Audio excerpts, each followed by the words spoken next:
Salut à tous, c'est QuantumP pour une nouvelle vidéo et cette fois ce ne sera pas une review mais une preview du Poker Players Championship de cette année qui débute ce dimanche à Las Vegas.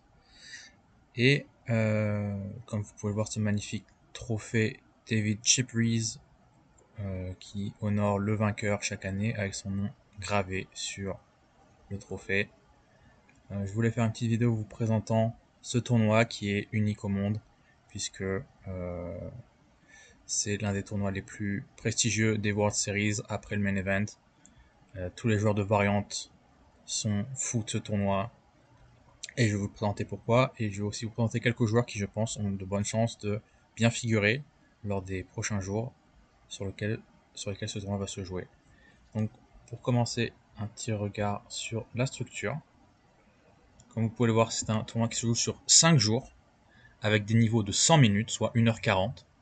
Et tous les jours, ils jouent 6 niveaux, soit 10 heures de jeu. C'est un mix de 9 variantes. Nous avons le No Limit Hold'em, le Stud, Omaha High-Low et Torbeller qui se jouent en format limite, le Raz, le Pot Limit Omaha, Limit Hold'em, No Limit Deuce Low Ball Draw, donc le Single Draw de Deuce to 7, le Stud High-Low et le Deuce to 7 Triple Draw. Donc ce sont les 8 variantes du 8 game que vous connaissez bien sur Winamax, plus le No Limit Deuce Single Draw que nous ne pouvons pas jouer en France malheureusement. Un petit mot sur cette variante puisque nous ne pouvons pas vraiment la jouer. Pour les autres, je vous propose de regarder les vidéos présentation des règles de Alex Luno sur le site de la School Winamax. Donc pour le No Limit Low Ball Draw, c'est un jeu de tirage de poker fermé. Donc chaque joueur reçoit 5 cartes et il y a un premier tour de mise avec small blind, grosse blind et une ante normalement postée en big blind qui est d'une taille plus grosse que sur du No Limit Hold'em ou d'autres variantes, puisque c'est une variante qui promeut beaucoup l'action et donc essaie de créer un pot déjà conséquent dès le début avec l'ante de Big Blind. Donc en général, l'ante en No Limit 12 Single Draw, c'est 1,5 fois la Big Blind au lieu d'une fois la Big Blind. Mais comme vous pouvez le voir à droite, dans la partie après After the Flop, vous voyez qu'en pot limit, l'ante est postée par la Big Blind, elle vaut une Big Blind, mais en no limit, que ce soit en 12 to 7 ou en Hold'em, elle vaut 1,5 fois la Big Blind. Donc même en no limit Hold'em, sur ce tournoi, il y a cette particularité que la lante de Big Blind est un peu plus grosse. Mais pour en revenir au 12 Single Draw, donc après que les joueurs aient posté la Small Blind de la Big Blind, il y a un premier tour d'enchère en format no limit. Donc vous pouvez faire tapis, vous pouvez faire un min raise, vous pouvez limper, mais le limp est fortement non recommandé, disons. Et après ce premier tour d'enchère, les joueurs restants dans le pot ont un tour de tirage où ils peuvent changer de 0 jusqu'à 5 cartes. Quand ils ne changent pas de carte, on dit qu'ils stand pat, ils sont servis. Et sinon, ils annoncent combien de cartes ils tirent et ils annoncent dans l'ordre en commençant à gauche du bouton. Donc le bouton est une position très importante dans tous les jeux de tirage, comme le mid to single draw ou le triple draw. Et après ces tirages, il y a un dernier tour d'enchère. Et après, c'est le showdown s'il y a besoin. Et en tout cas, c'est la fin de la main. Vous avez pu voir un petit peu une TF de cet event, No Limit Single Draw, lors des streams sur Winamax, avec de très bons commentaires par Sacha Cohen, qui avait l'air de bien connaître le sujet. Néanmoins, je pense pas qu'on le verra sur ce tournoi, puisque c'est un 50 000 $ l'entrée. Pendant longtemps, le tournoi de variante le plus cher de l'année. J'y reviendrai. Donc il commence ce dimanche, il finit ce jeudi. Malheureusement, d'après le calendrier des streams, on va pas en voir beaucoup de cet event. On va seulement voir le dernier jour, jeudi, le D5. Comme vous pouvez le voir, ça commence avec une profondeur assez conséquente, 300 000 jetons, et je pense que ça commence sur 300 big blinds, je pense, pour le No Limit Hold'em et le PLO, et environ 80 à 100 big bets environ sur les jeux de limite. Donc à ces profondeurs-là, les premiers jours portent une grande importance aux jeux qu'on appelle de big bet, donc de No Limit Hold'em, Pot Limit Omaha, et un petit peu No Single Draw, mais comme celui-là n'a que 2 tours d'enchères, finalement c'est pas un jeu qui joue très cher, surtout à des profondeurs assez conséquentes. Quand on arrive autour de 40, 30, 20 big blind, là il peut y avoir beaucoup de tapis pré-flop qu'on peut voir, on peut appeler aussi ça pré-draw. Mais voilà, à des profondeurs conséquentes, le no single draw n'est pas une variante qui va faire des swings énormes. Et les jeux de limite, évidemment, vont pas faire des swings énormes non plus. Donc c'est pour ça que vous voyez des joueurs comme Michael Mizrachi et Brian Rast, qui sont très bons joueurs de No Limit Hold'em, faire de bons résultats sur ces tournois-là. Ils arrivent à créer à se monter un stack conséquent sur les premiers jours et utiliser ce gros stack pour appliquer de la pression sur les autres joueurs lorsqu'on arrive à la bulle et lorsqu'on arrive à la table finale. Donc, en général, le field sur ce tournoi, les dernières années, c'est 90 à 100 joueurs, ce qui est quand même correct pour un tournoi de variante de ce niveau-là. Qu'est-ce que je veux dire d'autre avant de passer à la présentation de certains joueurs. Je crois que c'est à peu près tout. Alors, un petit historique, évidemment, vous savez que Michael Mizrachi l'an dernier a gagné son 4e Poker Players Championship, qui est un record quasiment inégalable, sauf qu'il y a un autre joueur qui en a 3, c'est Brian Rast. Et ce qui est assez intéressant, c'est qu'à chaque fois, quand Michael Mizrachi en gagne un, Rast légalise.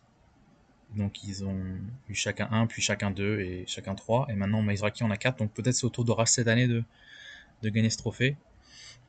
On verra bien. Niveau historique, au début ce tournoi se jouait en Horse, première édition en 2006, remportée par Chip Reese, qui malheureusement est décédé peu de temps après. Et donc le trophée est en son honneur. En 2010, le format est passé en 8 games, donc que vous connaissez bien, avec la première victoire de Mizrachi, suivi de Brian Rast l'année suivante et le doublé de Mizrachi en 2012. Et en 2015, il y a eu un petit changement de format, ils sont passés en 10 games, donc ils ont rajouté le No Limit to Single Draw et le Badoogie. Mais ça c'était de courte durée, puisque dès 2016, ils sont repassés en 8 games, jusqu'en 2019. Évidemment pas de World Series en 2020, mais en 2021, c'est revenu évidemment avec un format en 9 games, comme nous avons aujourd'hui. Et depuis le format en 9 games, nous avons eu 2 victoires de Dan Cates, une victoire de Rast, une victoire de Negreanu, son 7e bracelet en 2024, et celle de Mizrachi l'an dernier. Vous vous souvenez peut-être également de la 2e place de Bruno Fitoussi en 2007, sur la 2e édition, lorsque ce tournoi se jouait encore en Horse. Voilà, donc à part ça, peu de Français ont brillé sur ce tournoi. Peu de Français le jouent. Je ne sais pas si Julien Martinis sera de la partie, je ne sais pas si Julien Sidbon en sera également. Peut-être après cette belle 2e place hier sur le 10K Mystery, il va se lancer dans ce 9 Game Poker Plus Championship. En tout cas, je sais qu'il aime bien les variantes. Donc on verra. Niveau Team Pro Winamax, on devrait voir Joao Vieira, j'espère. Il a dit qu'il aimait pas trop jouer les high rollers maintenant à cause des taxes au Portugal. Mais je pense quand même qu'on le verra sur ce tournoi, sur lequel il a bien figuré l'an dernier, je pense une 5e place, il me semble. Et sûrement Gus Hansen, qui joue régulièrement les gros tournois de variantes. Mais je pense que ce sera tout niveau Team Pro Winamax. Voilà, on peut passer à la présentation des joueurs. Donc, je vous remonte ce joli trophée avec le nom inscrit de chaque vainqueur. Et je vais tout de suite vous présenter mon favori. Pour moi indiscutable sur cette édition 2026, c'est nul autre que Yuri Tzivlevski, déjà vainqueur d'un bracelet cette année sur le high roller à 100 000 $. Son premier bracelet en limit Odem, mais son 6e en tout. Il en a gagné 2 online en PLO, comme vous pouvez le voir, en 2020 et un seul online en PLO. Il a gagné le 10 000 PLO en 2023. Le mix Omaha Elo Stud Hilo en 2019 et le 1500 Horse. Et le truc très important, c'est le 9 Game Mix à 3000$ qu'il a gagné il y a 2 ans. Donc c'est le même format. Et donc je pense que ça montre qu'il a les capacités pour aller loin dans ce tournoi, notamment sa deuxième place en 2022 contre Dan Cates. Donc voilà, c'est un joueur d'expérience, très bon joueur online, très bon joueur dans toutes les variantes. Et cette année, il bat tous les records puisqu'il a notamment remporté, je vous montre tout de suite, le Super High Rollerball Mixed Games à 100 000$. C'est un tournoi qui est apparu l'an dernier, en 2025, avec la victoire de Chad Sledge. Et comme vous voyez, Yuri Zivilevski a figuré à la 3e place de ce tournoi inaugural. Et c'est la réponse un peu du réseau MGM au réseau Caesars sur l'offre de Mixed Games High Roller. Voilà, le Caesars a les WSOP, le 50K Poker Points Championship, et ben maintenant, à l'ARIA, vous avez le 100 000$ Super High Rollerball Mixed Games. Petit field d'une quarantaine de joueurs. Et donc seulement 5 payés en 2025, avec des noms qu'on reconnaît immédiatement. Texas Mike, Michael Monchek, Chad Sledge, plusieurs bracelets de WSOP, et Chad Sledge qui a refait le Heads Up, finalement runner-up cette année. Et vous reconnaissez sûrement tous ce nom, peut-être pas Robert Wells, mais il a quelques bracelets, je pense, au WSOP, le joueur anglais, Nick Schulman, que vous connaissez sûrement, Jared Blaznik, souvent commentateur, mais aussi joueur de variante. Thomas Leknes, j'y reviendrai.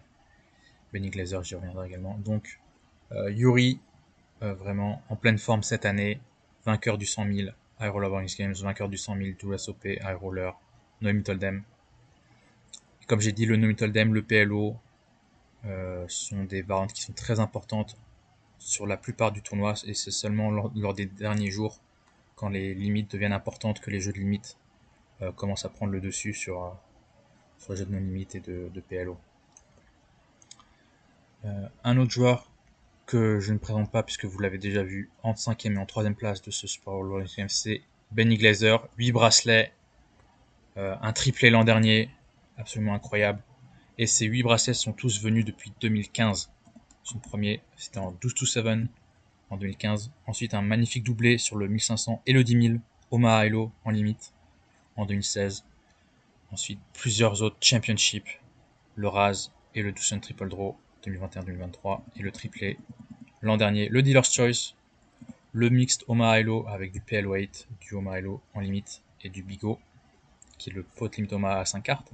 Et ensuite le Mixed Triple Draw qui regroupe le 12-7 Triple Draw en limite également, le Ace-2-5 Triple Draw et le Badoogie, qu'on ne verra pas sur ce 9 Game Mix Poker Players Championship, mais qui est quand même une variante très intéressante à pratiquer pour ces joueurs de variante. Le meilleur résultat de Ben Glazer sur le PPC, c'est une 4e place en 2022. La victoire de Dan Cates. Et on peut voir que cette année, Benny a déjà plusieurs bons résultats, dont une 2e place sur le Limit Hold'em Championship. Il y a du Limit Hold'em dans ce Poker Players Championship, donc ce n'est pas à discréditer. Et d'autres petits ITM, notamment le Padoogie, et sinon c'est le WSOP Europe. Donc je pense qu'il a à cœur de faire une nouvelle table finale et qu'il sera sûrement de la partie sur ce Poker Players Championship. Un autre joueur qu'on ne prend pas, c'est Nick Schulman.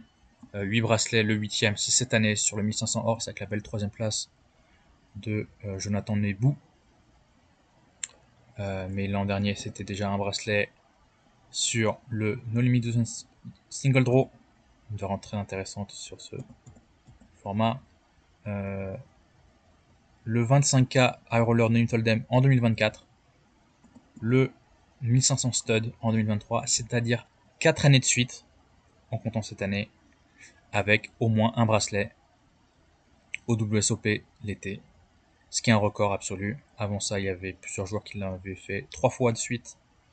Maintenant, Nick Schulman est le seul avec 4 années de suite, un bracelet obtenu sur les WSOP. Vous l'avez vu en table finale du Super Bowl Mixed Games cette année, en 7e place. Et son meilleur résultat, c'est une 8ème place en 2021, la première victoire de Dan Cates sur le PPC. Et comme c'est un tournoi qui se joue en 7 max, comme vous l'avez pu le voir sur la structure, je pense pas qu'il ait fait de table finale sur ce tournoi, donc peut-être cette année, première table finale sur le PPC pour Nick Schulman. En tout cas, il est très en forme. Vous pouvez voir ses résultats cette année. 5ème du Bigot, victoire sur le horse. 5ème du Dealer's Choice. 2ème du Badougi. Absolument incroyable. Un petit mot sur les vainqueurs précédents. Donc, je vous ai parlé de Dan Cates, je vous ai parlé de Mizraki, de Brian Rast. Évidemment, ils seront au rendez-vous. Je voulais également vous parler de Mike Gorodinski, vainqueur du 10 Game en 2015. Il a plusieurs bracelets également, dont le 8 Game l'an dernier à 10 000 $, donc un tournoi plutôt important. Le PLO également au WSOP Paradise en 2024. Le Horse en 2023. Et comme vous pouvez le voir, le PPC en 2015. Un joueur vraiment polyvalent, très bon dans toutes les variantes. Et vous voyez 5 bracelets en 18 tables finales.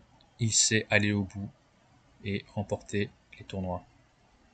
Un autre joueur dont je voulais vous parler qui a remporté ce tournoi, c'est Philippe Louis, vainqueur en 2019 du Poker Plus Championship. Il a 4 bracelets, tous en variante, dont le Horse en 2024, à 1500 $, et du Pot Limit Omaha, donc un joueur qui est capable de gagner sur les jeux de limite comme sur les jeux de Pot Limit et autres. Peut-être vous connaissez sa femme Lonnie Harwood, maintenant Lonnie Louis. Et